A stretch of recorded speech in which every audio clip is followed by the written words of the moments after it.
ગોંડલના અમિત ખૂટ કેસમાં રાજદીપસિંહ રીવડાના સરેન્ડરનો મુદ્દો સામે આવ્યો છે, જેમાં અમિત ખૂટ કેસમાં મારું ખોટું નામ આવ્યું છે તેવું રાજદીપસિંહ રીવડા કહી રહ્યા છે। ત્યારે 2022માં પણ આ જ વ્યક્તિએ મારા ઉપર રિવોલ્વર બતાવવાની ખોટી ફરિયાદ કરી હતી તેવું રાજદીપસિંહ રીવડા દ્વારા બયાન આપવામાં આવ્યું છે। તો અમિત ખૂટ કેસમાં રાજદીપસિંહ રીવડા અને અમદાવાદમાં આશરો લીધો હતો તેવું પોલીસ દ્વારા જણાવવામાં આવી રહ્યું છે। તો રાજદીપસિંહને પોલીસ રિમાન્ડની માંગ સાથે કોર્ટમાં રજૂ કરવામાં આવશે।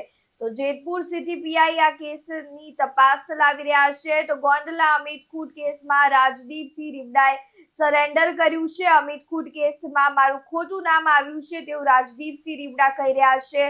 તેઓ વધુમાં કહી રહ્યા છે કે 2022માં પણ આ જ વ્યક્તિએ મારા પર રિવોલ્વર બતાવવાની ખોટી ફરિયાદ કરી હતી। ત્યારે પોલીસ દ્વારા કહેવામાં આવી રહ્યું છે કે અમિત ખૂટ કેસમાં રાજદીપસિંહ રીવડા અને અમદાવાદમાં તેઓએ આશરો લીધો હતો। તો રાજદીપસિંહને પોલીસ રિમાન્ડની માંગ સાથે કોર્ટમાં રજૂ કરવામાં આવશે।